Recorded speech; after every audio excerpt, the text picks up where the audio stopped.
எப்பயுமே நல்ல படங்களை கரெக்டாக மக்கள்கிட்ட எப்பயுமே கொண்டு போய் சேர்ந்துருக்கீங்க.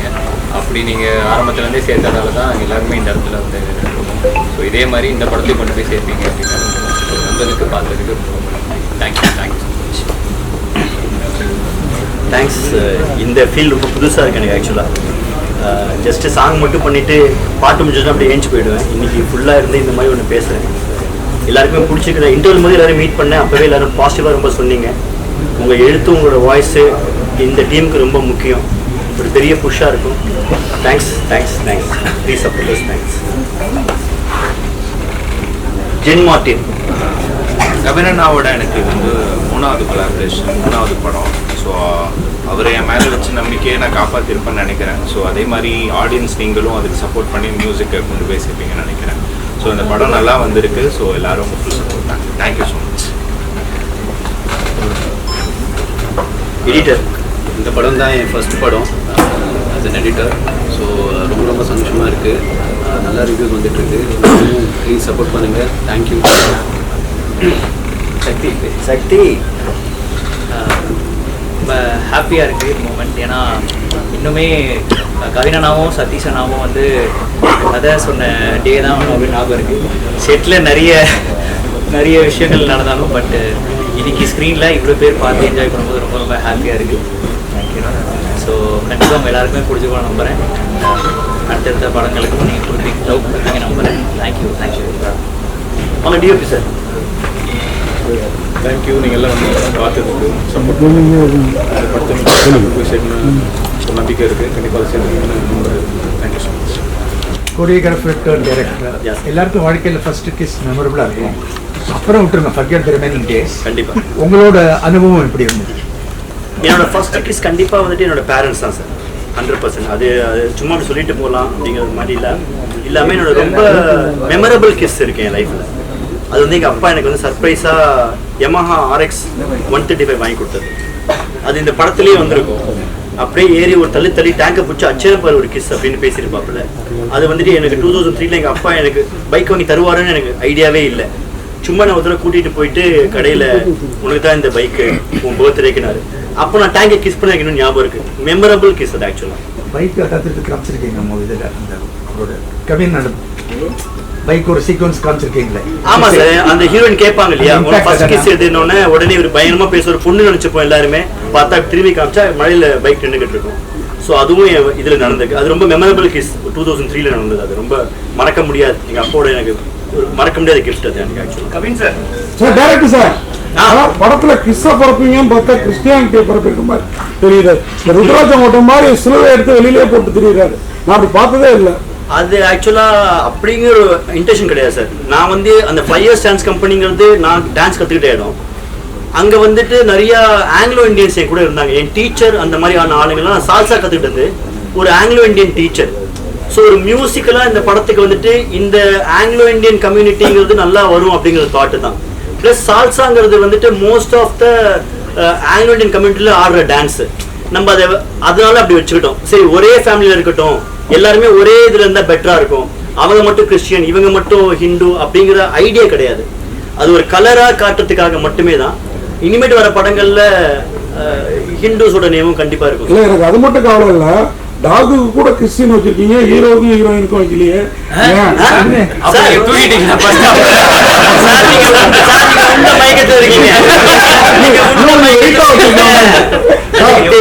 சார் இந்த படத்துல ப்ராப்பரா காமிச்சது ஹீரோ ஹீரோனோட கிஸ் தான். எனக்கு புரியலையே. இன்னும் கொஞ்சம்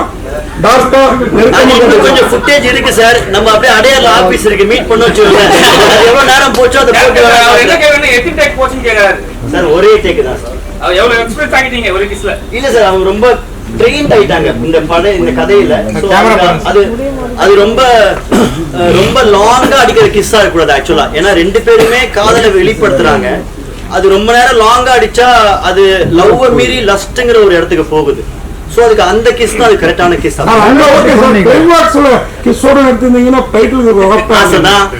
சொல்லும்போது ஒரு கிஸ் தான் சொன்னேன். இன்னும் திருப்பி கேட்பாங்க கேள்வி. நல்ல பேலன்ஸ் அது எப்படி concentration sorry sir love and lost சொன்ன பிறகு கூப்பிடுங்க அவர் கேட்பாரு.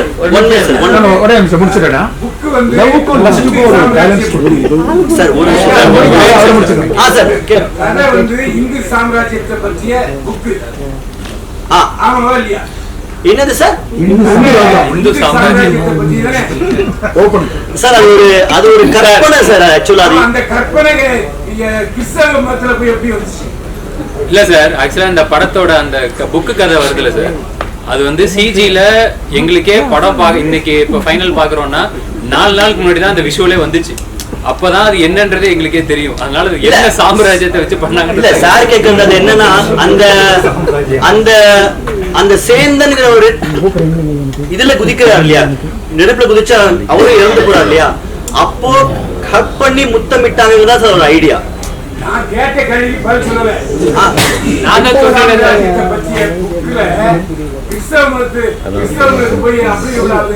இல்ல சார், காதல இருக்கிற எல்லாரையுமே அந்த புக்கு சூஸ் பண்ணும், அவங்கள காதலை பத்தி அதுக்கு சொல்லும், காதல்ல அவங்களை விழ வைக்கும். அது எந்த சாம்ராஜ்யம் எந்த ஜாதி அப்படிங்கிறது கிடையாது சார். நம்ம அது ஏதோ போன ஜென்மம் இது இந்த ஜென்மம் அப்படிதானே சார் காமிக்கும். காதல கல்யாணம் முதல் ஊட்டி காதலிக்க வேண்டியது, அவரோட தொடர்பு வச்சுக்க வேண்டியது, அப்புறம் மறுபடியும் ரெண்டா கல்யாணம் பண்ணிக்கிறது, அது புரியல. இதெல்லாம் எங்க படத்துல எதுவுமே நாங்க சொல்லலையே சார். முன்னாடி இருந்த காதல் சார், பழைய காதல். ஆமா, அவங்க சேர்த்துக்கலையே சார், அவங்க இறக்க போறாங்க. இப்படி சார் இப்படி சொன்னா இப்பதான் ஃபர்ஸ்ட் ஷோவேல பார்த்திருப்பாங்க. எல்லா கதையும் நாங்களே உங்களுக்கு பதில் சொல்லல, படம் பார்க்காம போயிட போறாங்க. நான் கேட்கறது காதல் என்பது வேறு, காதலிச்சு ரெண்டாவது வேற ஒருத்தி கல்யாணம் பண்ணிக்கிறது வேற. யார காதலிச்சு யார கல்யாணம் பண்ணிக்கிட்டாங்க? ஹீரோ ஃபாதர் என்ன செய்யாது? ஹீரோவோட அப்பா சார். அது பழைய காதல், அதெல்லாம் மறந்துட்டாரு. அவங்க இறக்குறாங்கன்னு சொல்லிட்டு அவங்களுக்காக அவரு டைம் ஸ்பெண்ட் பண்ணாரு. அவர் கல்யாணம் பண்ணிக்கல. தமிழ் சார், உங்களுக்கு ஸ்டோரி சொல்லும் போது இந்த கிஸ் எல்லாம் சொல்லியிருப்பாங்க. கண்டிப்பா வீட்டுல வந்து நீங்க வந்து கன்சல்ட் பண்ணிருப்பீங்க. சரிங்களா, என்ன நடந்தது அதை பத்தி ஏதாவது நீங்க வந்து டிஸ்கஸ் பண்ணிக்கிறீங்களா? இல்ல இது வந்து இல்ல நீங்க இன்ட்ரெஸ்டிங்கா ஏதோ கிடைக்கணுன்றதுக்காக கேக்குறீங்க. ஆனா இது வந்து எங்களுக்கு வேலை. ஸோ அந்த வேலைக்கு என்ன தேவையோ அதுதான் நாங்க பண்றோம். ஸோ இந்த வேலைக்கு இந்த கதைக்கு இது நியாயமானதா தேவைப்பட்டுச்சு, அதுக்காக அதை பண்ணிருக்கோம். அவ்வளவு சார். உண்மையை சொல்லுங்க, கௌசல்யா தேவயானி யார் விரும்புனது, ஹீரோவோ டைரக்டரா? அம்மா டைரக்டர் போடுறவர் சார். தேவயானி மேம் கை தட்டி கொய்யா வாங்கும் போது பயங்கரமான ஃபேனு. அப்புறமா நதியே பிரபுதேவா சார் கூட ஆடும்போது கௌசல்யா மேமோட ஃபேனு. அப்ப நீங்க தான் விரும்பிருக்கீங்க. விரும்பிருக்கீங்கிற வார்த்தை தான் ஒரு மாதிரி காஸ்டிங் கரெக்டா இருப்பாங்கன்னு ஃபீல் பண்ணினா கொஞ்சம் அப்படியே அழகா காட்டிருக்கீங்க. அதுக்காக கவினோட கேரக்டரோட விக்டரியே லஸ்ட் ஒரு ஃப்ரேம்ல கூட இல்ல. ஆமா சார், அந்த பொண்ணு அதுதான் இந்த படத்தோட பெரிய வெற்றி. Thank you sir, thank you. அதுதான் சார், ஒருத்தர் லவ் பண்ணும்போது ஒரு லாட் ஆஃப் பட்டர்ஃப்ளைஸ் வரும் ஆட்டோமேட்டிக்கா. ஆமா சார், ஏன்னா சார் அதுதான் ஸ்டார்டிங்ல இருந்தே அதான் ஐடியாவா வரும். கான்சென்ட்ரேஷன் அது. எல்லாத்தையுமே நம்ம எல்லா ஆடியன்ஸ்க்கும் சேர்த்து தான் நம்ம படம் வெறுமனே யங்ஸ்டர்ஸோ இல்ல இது ஒரு செட் ஆஃப் ஆடியன்ஸ்க்கு தான் டார்கெட் அப்படின்ற மாதிரி கிடையாது. ஃபேமிலிக்கும் அந்த படம் கரெக்டா அப்பீல் இருக்கணும் அப்படிங்கிறதுக்காக தான் அது வந்து விஜய் நடித்த அழகிய தமிழ் மகன் படம் பாத்தீங்களா? பார்த்தேன். அதுல காதலிக்கும் தன்னை சுத்தி இருக்கவங்களுக்கு ஒரு கெட்டது நடக்க போகுதுங்கிறது விஜய் முன்னாடியே கணிப்பாரு. கரெக்ட். சரிங்களா? கரெக்ட். படம் பார்க்கும்போது கவின் கேட்ட அதே மாதிரி தான் ஞாபகம் வருது எனக்கு. இல்ல இங்க உட்கார்ந்து இருக்க ஒரு 5 பேர் அதே தான் பேசிட்டு இருக்காங்க சார். அந்த மாதிரியான தாட் வரலாம் சார். ஆனா ஆக்சுவலா ஏதோ இங்கிலீஷ் படம் சொன்னீங்க.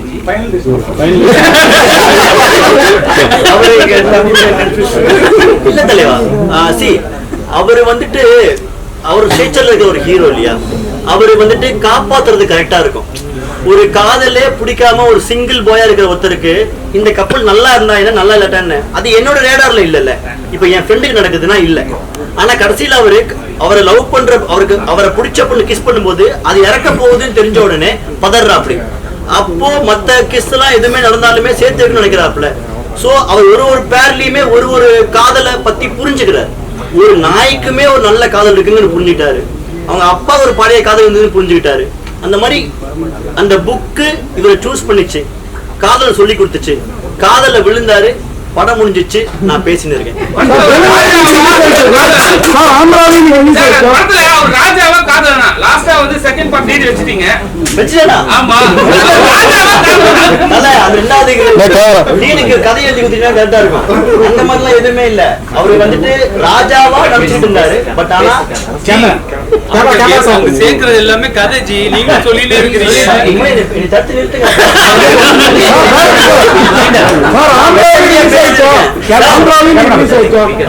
நீங்க பாத்தி நீங்க எங்க கார்ல உட்காருங்க, நம்ம பேசின எங்கேயாவது போவோம். இல்ல சார், ஏன் கேக்குறேன்னா வீட்டுக்கு அன்னைக்கு வந்து மேடையில சொன்னார்ல, நான் தான் டப்பிங் பேசுவேன். ஆமா தலைவா, பேசிட்டு அப்படி பேசிட்டு. சரி கரண் சார், உங்களுக்கு ஒரு முக்கியமான கேள்வி. கவுண்டமணி இது மாதிரி உங்க முகத்தை நீங்க ரொம்ப அழகா இருக்கீங்க, கைட்டி போட்ட தட்டிங்கிற டைலாக் எல்லாம் எப்படி ஒத்துக்கிறீங்க? அந்த டைலாக் சொன்னதே ஏன்னா இவரோட ஷார்ட் பிலிம்ல வந்து இனி அதை விட்டுக்காதீங்க. ஹீரோன்னா ஒரு எனக்கு திருப்பி அதுவே ஞாபகம் வருது. நான் பேசுனேன், அது சொல்லுமா நீங்க நான் சொன்னேன் சார், இந்த மாதிரி நான் ஒரு தடவை ஹீரோங்கிறப்ப வேணும் சார். அதெல்லாம் இல்ல சார், காமெடினா யார் வேணாலும் யார் வேணாலும் நாய்க்கு ஸ்கூல் போய் காமிப்பீங்க, அந்த நாய் வந்து ஆக்சிடென்ட் ஆகுது, சாக மூலமா இருக்கு, மறுபடியும் அதை பயிற்சி வச்சு சேர்த்து விடுறீங்க. ஆனா ஹீரோ வந்து காலத்துக்கு சேர்த்துச்சுக்காங்க கடைசியில் லாஸ்ட்ல, ஏன் வந்து நீங்க சேர்த்தாங்க? ஆமா சார், நீ சாக போறேன்னு தான் நான் உன் கூட இல்ல, ஆனா நீ சாக போறேன்னு நானும் உங்களுக்கு சாகுறேங்கிறது அங்கே